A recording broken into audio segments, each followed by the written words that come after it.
د کونړ ملي رادیو درنو اوریدونکو افغانستان د اونۍ په اوږدو کې د خپرونې مینوالو سلامونه او ښې چارې. زه حمید ځواکمن او زما همکار جواد نوري درته په دې خپرونه کې په سیاسي، اقتصادي، فرهنګي، ورزشي، تجارتي او ټولنیزو ډګرونو کې د افغانستان د تیر یوې اونۍ په پرمختګونو او لاسته راوړنو غږیږو. هیله ده چې تاسې مترفع عملتیا وکړئ.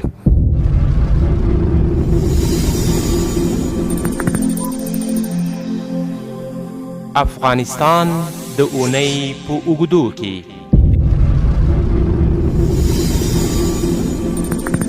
د امیر المؤمنین حفظه الله د شلم ګڼه فرمان پر بنسټ د اسداباد ښاروالۍ له لوري د ښاري پلانونو په اړه د څلورو ناحیو وکیل ګذرانو، قومي مشرانو او ځوانانو ترمنځ د عامه پوهاوي ګډه غونډه ترسره شوه. د یاد فرمان له مخې د ښاروالۍ مسؤلین مکلف دي چې د خپلو کړنو او ښاري پلانونو څخه خلک خبر کړي. د اسداباد ښاروالۍ په دې جوړه شوې غونډه کې د څلورو ناحیو ګذر وکیلانو، قومي مشرانو او ځوانانو ګډون درلود.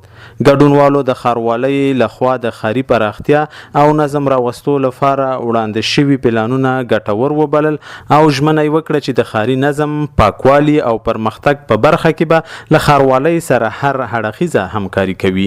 په همدې حال کې د اسداباد ښاروال مولوي نظر محمد عتیق وایي ښاري پلانونه د اسلامي اصولو، ټولنیزو ارزښتونو او د خلکو اړتیاو پر بنسټ چمتو شوي دي. زموږ موخه دا ده چې اسداباد یو منظم، پاک او د ژوند لپاره مناسب ښار وي. د دې هدف لپاره د خلکو ونډه او همکاري اړینه ده. ډیره زیاته مننه ځواکمن صاحب او قدرمنو اوریدونکو سره د مطلب شریک کړو. کونړ کې د یو لرغوني مسجد او زیارت د بیا رغونې چارې پیل شوې. د دغه ولایت د اطلاعات او فرهنګ ریاست مسؤلین وایي د حضرت غفران بابا په نوم دغه زیارت د کونړ د یوې دیني عالم د مقبرې ترڅنګ دی چې نږدې 2 پیړۍ تاریخي قدامت لري. په اصلي شکل به بیرته ورغول شي. مسؤلین زیاتوي چې یاد ولایت کې 18 تاریخي ابدات ثبت کړي چې د رغېدو لپاره یې ګړندۍ هڅې پیل کړي دي. نږدې 2 پیړۍ وړاندې د خاص کونړ ولسوالۍ د حکیم آباد سیمې د حضرت غفران بابا په نوم یوې دیني عالم په یاده سیمه کې د دیني زده کړو مرکز او د لارې د ستړو لپاره د خوړو لنګر درلود. د کونړ اطلاعات او فرهنګ ریاست رئیس مولوي نجیب الله وایي که څه هم د ډیرو کلونو په تیریدو سره د دې لرغونې ودانۍ ډیره برخه ویجاړه شوي، خو د تیرې پیړۍ پاتې نښې ممکن د نورو کلونو لپاره خوندي پاتې شي. د اطلاعات او فرهنګ وزارت استازی انجینر عبدالمنیر صافی وایي د تیرې ادارې څخه پاتې د دې نیمګړې پروژې چارې 80% بشپړې کړي او زیاتوي چې په ټول هیواد کې د تاریخي ابداتو د رغونې چارې په چټکۍ روانې دي. د خاص کونړ اوسیدونکی ضیاء الرحمن وایي د تاریخي میراث په توګه د دې زیارت او مسجد خوندي کېده ښایي د ډیرو نورو سیمو لپاره هم ښه وي. په ورته وخت کې د همدې سیمې یو بل اوسیدونکی عبدالحکیم وایي په ټول کونړ کې هغه تاریخي سیمې چې په تیرو کلونو کې د جنګ جګړو او نه پاملرنې له امله د بشپړ ویجاړېدو او له منځه تلو له ګواښ سره مخ دي باید خوندي کېدو او بیا ځل جوړېدو ته یې پاملرنه وشي. د کونړ اطلاعات او فرهنګ ریاست مسؤلین وایي د دې ولایت په بیلابیلو سیمو کې شاوخوا 18 تاریخي ابدۍ په نښه کړي او هڅه کوي چې د رغېدو او خوندي ساتلو لپاره یې کار وکړي. ډیره زیاته مننه نوري صاحب. زما په لاس کې چې دا بل کوم مطلب دی په دې کې راغلی دی چې د مخابراتو او معلوماتي ټکنالوژۍ وزارت له لوري د کونړ شیګل ولسوالۍ اړوند د ګلایي په غرنۍ دره کې د سلام شبکې د مخابراتي سایټ په فعالېدو شاوخوا 15,000 خلکو ته مخابراتي او انټرنیټي اسانتیاوې رامنځته شوي دي. د کونړ مخابراتو او معلوماتي ټکنالوژۍ مسؤلینو د شیګل ولسوالۍ د ګلایي په دره کې د سلام مخابراتي شبکې د نوي سایټ پرانسته وکړه. د کونړ مخابراتو او معلوماتي ټکنالوژۍ رئیس مولوي عبدالولي مارشال وایي د سلام مخابراتي شبکې د سایټ به د ګلایي درې او شاوخوا نورو سیمو نږدې 15,000 خلکو ته مخابراتي او انټرنیټي خدمتونه وړاندې کړي. په ورته وخت کې د شیګل ولسوال حضرت علي دا یو مهم پرمختګ بولي او وایي چې خلک به له اوږدې مودې وروسته له مخابراتي خنډونو وژغورل شي. بل پلو په ختیځ کې د افغان ټیلیکام مخابراتي شرکت رئیس احمد الله حیات وای کونړ ولایت کې لا هم د 10مې پروژې اړوند په ګڼو سایټونو جوړولو کار جریان لري. د یادولو وړ ده که په کونړ ولایت کې د مخابراتو او معلوماتي ټکنالوژي وزارت د 10مې پروژې چارې سر ته ورسیږي د کونړ اکثره اوسیدونکو به مخابراتي او انټرنیټي اسانتیاوو ته لاسرسی ومومي. جواد نوري صاحب: ډیره زیاته مننه ځواکمن صاحب. علي قدر امیر المؤمنین حفظه الله د پوهنې وزارت مسؤلینو ته لازمي لارښوونې او مهمې توصیې وکړي. علي قدر امیر المؤمنین حفظه الله په کندهار کې د پوهنې وزارت د مسؤلینو لپاره په جوړ شوي 3 ورځني اصلاحي سیمینار کې چې د پوهنې وزیر او یو شمېر نور علماء کرامو هم پکې برخه اخیستې وه، د سیمینار ګډونوالو ته لازمي لارښوونې او مهمې توصیې کړي دي. د اسلامي امارات مرستیال وایان ویلي چې په پیل کې علي قدر امیر المؤمنین حفظه الله د ټولو مسؤلینو د خدمتونو ستاینه کړې. د علم او د تعلیم او تربیې د ارزښت او ضرورت په اړه یې د قرآن کریم او حدیثو په رڼا کې تفصیلي وینا کړې او ویلي دي په دنیا کې د خیر منابع چې الله جل جلاله خیر ورته ویلي دي عالم، متعلم او ذکر دی، او هغه څوک چې له دوی سره کومک کوي د هغه علم چې د الله جل جلاله د معرفت، د دین او شریعت پیژندل پکې راځي. په قرآن کریم او حدیثو کې فضیلت بیان شوی دی. علم او علما د دنیا د بقا او د الله جل جلاله له عذابونو څخه د نجات ذریعہ ده. د علم او عالم په برکت الله جل جلاله د ځمکې پر مخ فسادونه، بد اخلاقی او فحشاوي ورکې کړي دي. علي قدر امیر المؤمنین حفظه الله همدارنګه وویل رسول الله صلی الله علیه وسلم خلکو ته علم په افعالو او اعمالو سره وروښود. رسول الله صلی الله علیه وسلم با صحابه کرامو ته کوم څه ورښودل هغه به په عمل کولو سره ورښودل او بیا به یې ورته وفرمایل لکه څنګه چې مو زه ولیدم داسې عمل کوئ. همدارس صحابه کرامو هم خلکو ته د علم ښودنه په عمل سره کوله او د خلکو د عقیدو او اخلاقي اصلاح ذهنا او فکرا کوله او د دوی عادت به یې جوړول. علي قدر امیر المؤمنین حفظه الله ویل انبیاء علیه السلام چې په کومه طریقه د خلکو لارښوونه کړې ده، علما کرام د هم په هغه ډول د خلکو لارښوونه وکړي.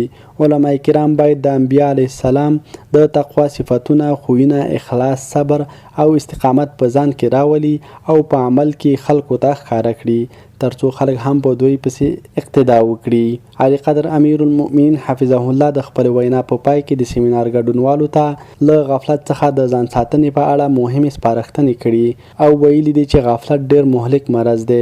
مسؤلینو او غیر مسؤلینو ته پکار ده چې په خپلو کارونو کې له غفلت څخه ځان وساتي او د ښوونې او روزنې مسؤلینو او استادانو ته په خطاب کې ویلي پر طالبانو او شاګردانو رحم وکړي، مراقبت یې وکړي، شاګردان مه پرېږدئ چې په عبثیاتو مشغول شي.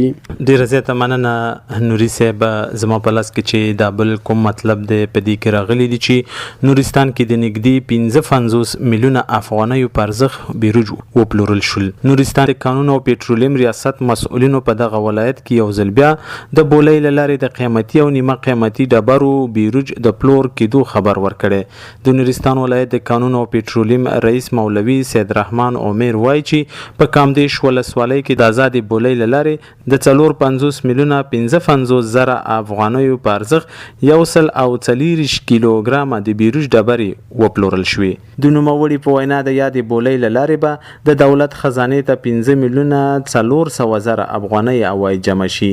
د یادونې وړ ده چې تر دې وړاندې هم په دغه ولایت کې د ورته آزادې بولۍ له لارې بیروج پلورل شوي دي. نوري صاحب: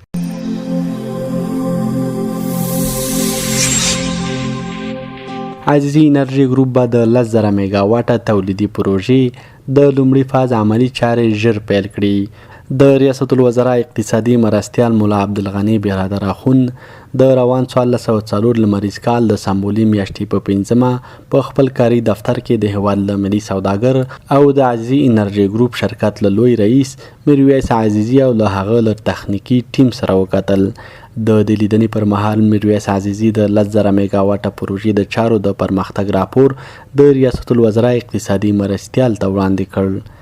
ښاغلي عزیزي ویلي د هوکړې له لاسلیک وروسته یې خپل ټیمونه د اړوند وزارتونو د تخنیکي ټیمونو سره یوځای بغلان، بلخ، جوزجان، هرات او بامیان ولایتونو ته لیږلي چې د تیرې شاوخوا 2 اونیو په جریان کې د یو شمېر پروژو ابتدایي سروې کړي او تخنیکي معلومات راټول کړي دي. نوموړي زیاته کړي د 10,000 میګاواټه برېښنا د تولید پروژې په 3 فازونو ویشلي چې لومړی فاز یې د 4,000 میګاواټه برېښنا ظرفیت لري. د عزیزي انرژي ګروپ شرکت د مسؤلینو د معلوماتو له مخې د لومړي پاس د پروژې عملي چارې به له اړوند وزارتونو او ادارو سره په ګډه ژر پیل کړي. ښاغلي عزیزي په دې اړه خپلې غوښتنې هم د ریاست الوزرا له اقتصادي مرستیال سره شریکې کړي دي. د ریاست الوزرا اقتصادي مرستیال او د اړوند وزارتونو او ادارو مسؤلینو د یادو غوښتنو د پوره کولو لپاره اطمینان او ډاډ ورکړی دی. د غونډې په پای کې د ملا عبدالغني برادر اخوند د لارښوونې پر اساس د اړوند وزارتونو او ادارو او عزیزي انرژي شرکت د استازو سره ګډه کمیټه جوړه او دندې ورته سپارل شوي ترڅو د 10,000 میګاواټه برېښنا د تولیدي پروژو د کار تعقیب او نظارت وکړي او راپور د ریاست الوزرا اقتصادي معاونیت له مقام سره پر وخت شریک کړي. ډیره زیاته مننه نوري صاحب چې درنو اوریدونکو ته د په زړه پورې مطالب وړاندې کړل. په کابل کې د سړک او کوڅو جوړولو 3 پروژې ګټې اخیستنې ته وسپارل شوې. د 21 میلیونه افغانیو په لګښت کابل کې د 12مې ناحیې په 11م 15م او 23م ګذر کې د فرعي سړکونو او کوڅو جوړولو 3 پروژې بشپړې او ګټې اخیستنې ته وسپارل شوې. د کابل ښاروالۍ د معلوماتو له مخې د کابل ښاروالۍ د برنامو او پروژو د تنظیم رئیس انجینر میر رحمان ناصري د یادو پروژو د پرانیستې پر مهال ویلي دي په 11م ګذر کې سړک 415 متره اوږدوالی 2 متره سور، په 15م ګذر کې سړک 540 متره اوږدوالی 8.4 متره سور او په 23م ګذر کې سړک 650 متره اوږدوالی او 8 متره سور لري چې د لښتیو په ګډون جوړ شوی دی. د دغه پروژو ټول لګښت 21 میلیونه افغانۍ ښودل شوی چې د کابل ښاروالۍ او د ملګرو ملتونو سازمان د پروژوي خدمتونو د دفتر په مرسته په 3 میاشتو کې په اساسي توګه بشپړي شوي دي. د یادو ګذرونو اوسیدونکو دغه پروژو پر پلي کېدو خوښي څرګنده کړې او ټینګار یې کړی چې دوی به د نویو جوړ شوو سړکونو او کوڅو په ساتنه کې له کابل ښاروالۍ سره مرسته وکړي. هیره دې نه وي چې د یادو پروژو د تطبیق پر مهال هره ورځ شاوخوا 150 هیوادوالو ته کاري فرصتونه برابر شوي وو. نوري صاحب ډیره زیاته مننه ځواکمن صاحب چې قدرمنو اوریدونکو سره په زړه پورې مطالب شریکوي. نورالدین عزیزي د قطر د سفیر سره لیدنه وکړه. د صنعت او سوداګرۍ وزیر نورالدین عزیزي کابل کې د قطر له سفیر سعید بن مبارک الخارین سره لیدنه وکړه. د صنعت او سوداګرۍ وزارت وایي چې په دې لیدنه کې د دوانو لورو د افغانستان او قطر په اړیکو دوه اړخیزه سوداګرۍ او افغانستان کې د قطر په اوږد مهاله پانګونې خبرې کړي دي. دغه راز ښاغلي الخارین د صنعت او سوداګرۍ وزیر ته د قطر د سفر بلنه هم ورکړې ده. ډیره زیاته مننه نوري صاحب. د افغانستان بانک مشرتابه له میرویس عزیزي سره وکتل. د افغانستان بانک رئیس نور احمد آغا او لومړي مرستیال صدیق الله خالد د عزیزي بنسټ له بنسټګر میرویس عزیزي سره کتلي او د بانکي سکتور د لا پراختیا په تړاو یې هر اړخیز بحث کړی دی. په دې لیدنه کې د عزیزي او اسلامي بانکونو د پرمختګ او خوالي او د بانکونو د بشپړ اسلامي کېدو په اړه هر اړخیزې خبرې شوې دي. د افغانستان بانک مشرتابه نوموړي ته اړینې سپارښتنې کړي ترڅو د بانکي خدماتونو د لا خوالي او د اسلامي بانکوالۍ د ښه پلي کېدو لپاره ګټور ګامونه پورته شي. میرویس عزیزي د افغانستان بانک د مشرتابه له پلوي له هڅو مننه کړې او ډاډ یې ورکړی دی چې په یادو بانکونو کې به اسلامي بانکوالۍ په بشپړ ډول پلي کېږي. د خلکو باور به پیاوړی کېږي او مثبت بدلون به پکې راځي. نوري صاحب ډیره زیاته مننه ځواکمن صاحب. د افغانستان د بهرنیو چارو وزارت کابل کې د پاکستان سفیر احضار کړی. د افغانستان اسلامي امارت د بهرنیو چارو وزارت په ننګرهار او خوست ولایتونو کې د پاکستانی پوځ د بریدونو په غبرګون کې چې په ترڅ کې 3 تنه ملکي وګړي شهیدان او 7 تنه ټپیان شوي په کابل کې د هغه هیواد سفیر احضار کړی او د افغانستان د احتجاج لیک ورسپارلی دی. یاد وزارت په یوې خبرپاڼه کې ویلي چې د افغانستان اسلامي امارت د بهرنیو چارو وزارت د پاکستانی پوځ لخوا د افغانستان هوایي حریم نقض او د ډیورن فرضي کرښې تر څیرمه پر ولسي وګړو هوایي بریدونه په کلکو ټکو غندي او د افغانستان د ځمکنۍ بشپړتیا صریح نقض او پارونکي عمل یې ګڼي. سرچینې زیاته کړې چې همداراز پاکستانی لوري ته په ډاګه شوي چې افغانستان د حریم ساتنه د افغانستان اسلامي امارت ته سره کرښه ده او دغه ډول بې مسؤلیته کړنې حتما عواقب لري. ډیره زیاته مننه نوري صاحب. په اندراګاندي روغتون کې د کوچنیانو د زړه جراحي څنګه پرانستل شو.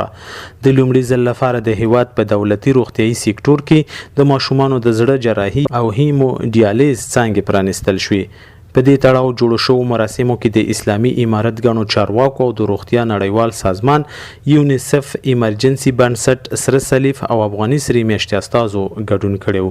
د امیر روغتیا وزیر په دې مراسمو کې ویلي د خوخه یو ویال زیاده چې په اندراګاندي د ماشومانو د درملنې په روغتون کې د لومړي ځل لپاره د ماشومانو د زړه جراحي او هیمو ډیالیز څنګه پرانستل شوې. نو موري زیاته کړي زه د اقدام د فوق تخصصي خدماتونو وړاندې کولو پر یو لوی او تاریخي ګام ګڼم. د غرض د هیواد روغتيایي ټیم تر دې دمه په دې څنګه کې د زړه جراحي 3 بریالي عملیات کړي دي. د مولوي نور جلال جلالی په خبره عامه روغتیا وزارت د خپل استراتیژي پر بنسټ د نویو سیستمونو په جوړولو د مسلکي کارکونکو په روزنه او په پرمختللو تجهیزاتو سره د روغتونونو په سمبالولو کار کړي او نن ورځ د ماشومانو د زړه ناروغۍ د درملنې په برخه کې د پام وړ لاسته راوړنې لري. د هیواد د بهرنیو چارو وزیر مولوي امیر خان متقی ویلي چې نن ورځ موږ په ټول هیواد کې د نوو خدماتونو شاهدان یو او زه د عامه روغتیا وزارت ټولو کارکونکو او ډاکټرانو ته د دې لوی لاسته راوړنې مبارکي وایم. د ښاغلي متقی په خبره د ماشومانو د زړه جراحي په برخه کې لاسته راوړنې او پرمختګ د ویاړ خبره ده. نوموړي پر نړیوالو ادارو غږ کړی چې بشري مرستې دې په پرمختیایي مرستو بدلې کړي ترڅو په هیواد کې زیربناوي او بنسټیز کارونه وشي او زموږ هیوادوال په کور دننه ځان بساینې ته ورسیږي. عامه روغتیا وزارت په پام کې لري چې د اکمال تخصصي پروګرام لاره ډاکټران وروزي او په ټول هیواد کې د زړه جراحي د خلاصو عملیاتو زمينه برابر شي. نوري صاحب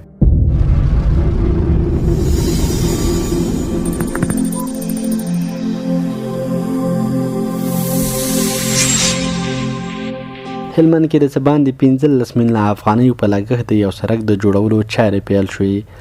د هلمند ولایت په ګریشک ولسوالۍ کې د څه باندې 15 میلیونه افغانیو په لګښت یو سړک د جوړولو چارې پیل شوې دي. د ګریشک ولسوال حاجي معاون شرافت وایي دا پروژه د ګریشک ښاروالۍ له پراختیایي بودیجې څخه څه د پاسه 15 میلیونه افغانیو په لګښت پلي کیږي.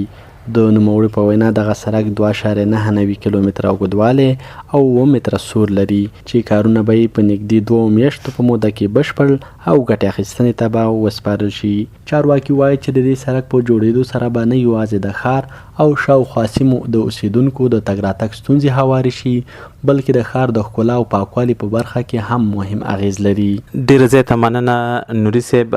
دا شان د هلمند په گاون فرا کې د 3.1 میلیونه ډالرو په لګښت 50 پرمختیایي پروژې پلي شوې دي.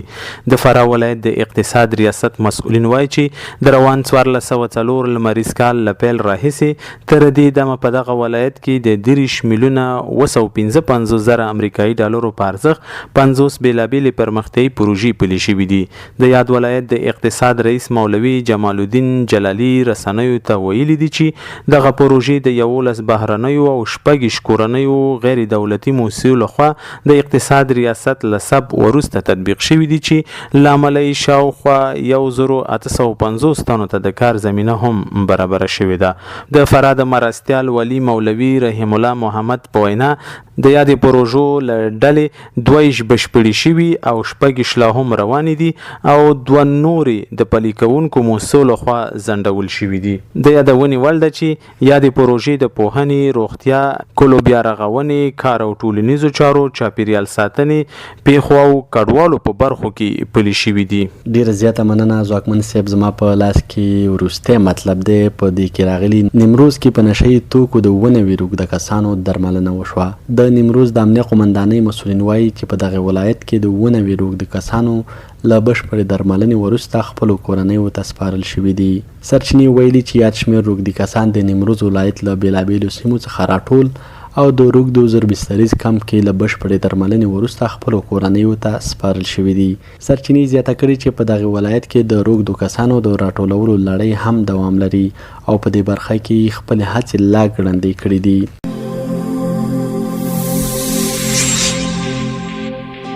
د د کونړ ملي راډیو درنو اوریدونکو او افغانستان په اونۍ کې د خپرونې مینوالو، زموږ د نن ورځې خپرونه همدومره وه. یو ځل بیا چې زه جواد نوري او زما همکار حمید ځواکمن په یوې بله خپرونه کې ستاسې په درانه چوپړ کې حاضرېږو. تر هغې مو په لوی او بخښونکي خدای تعالی سپارم. د ژوند په چارو کې تل کامیابه، آباد او سوکاله اوسئ.